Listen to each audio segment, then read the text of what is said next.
You know what's incredibly frustrating? Eating a single donut takes what, maybe 30 seconds? But burning it off on a treadmill, that takes an agonizing, sweaty hour. It's a real life problem we've all faced, right? You consume all that energy almost instantly, but expelling it takes serious effort.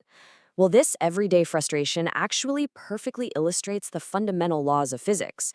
And it's the exact same physics governing everything from our own personal metabolisms to the massive power grids that literally run our world. So, by the end of this explainer, you're going to completely understand the core concepts of energy conversion.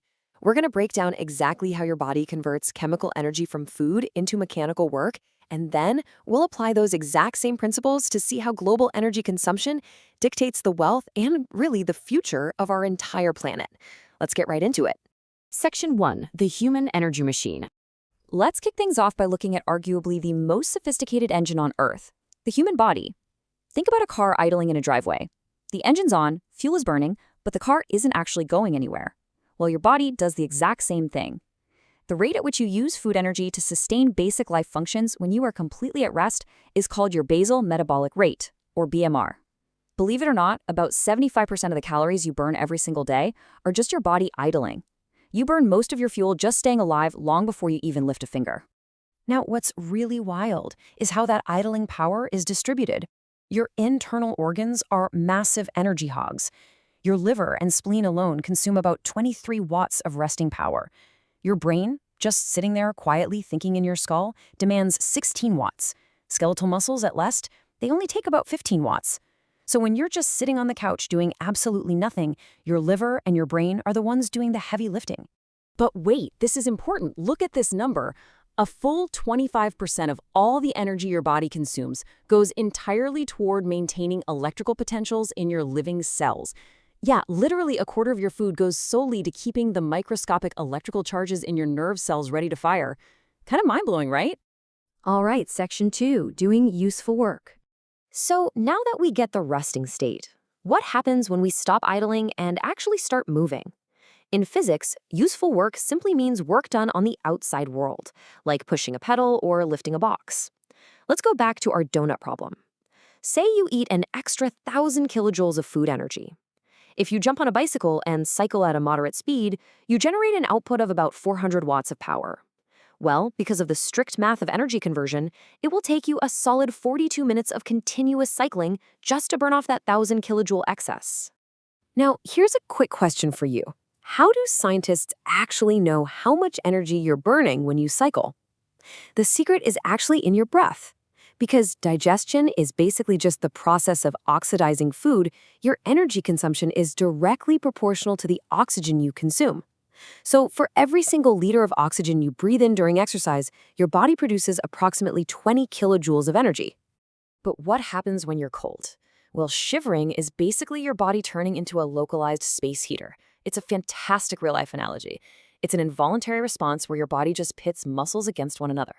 Notice you aren't doing any useful work on the outside world here. You aren't pushing or lifting anything. You are purely generating thermal energy just to survive.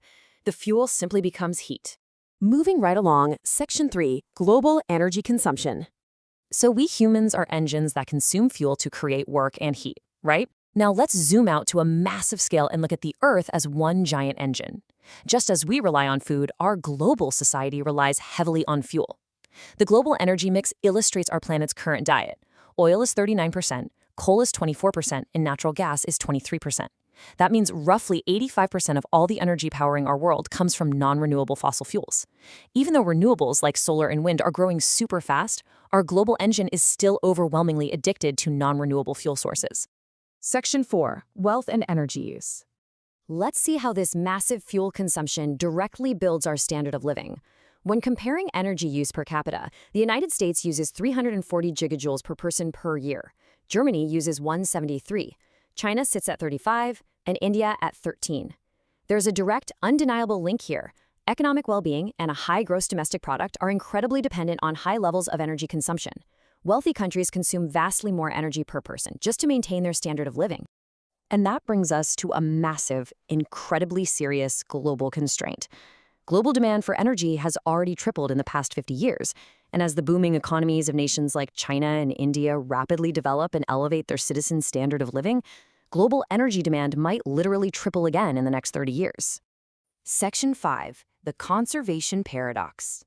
This exploding demand actually leads us directly into a major point of confusion for a lot of learners. We're constantly told we're running out of energy, but physics tells us something entirely different. You might ask, and it's a super common question, wait a minute, if the fundamental laws of physics say that energy is never created or destroyed, why are we always told we need to conserve energy by turning off the lights? I mean, how can we run out of something that physically cannot be destroyed? It's a brilliant question, and it really just comes down to confusing two very different terms. On one side, we have the law of conservation of energy. That's a strict rule of physics stating the total energy in an isolated system remains constant, it just changes forms. On the other side, we have environmental energy conservation.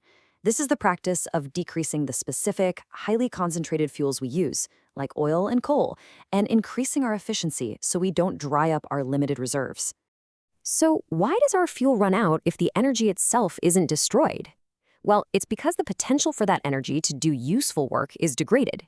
Whether it's the chemical energy in a donut or the fossil fuel in a coal plant, once we use it to do work, it inevitably transforms into waste heat that just dissipates into the environment.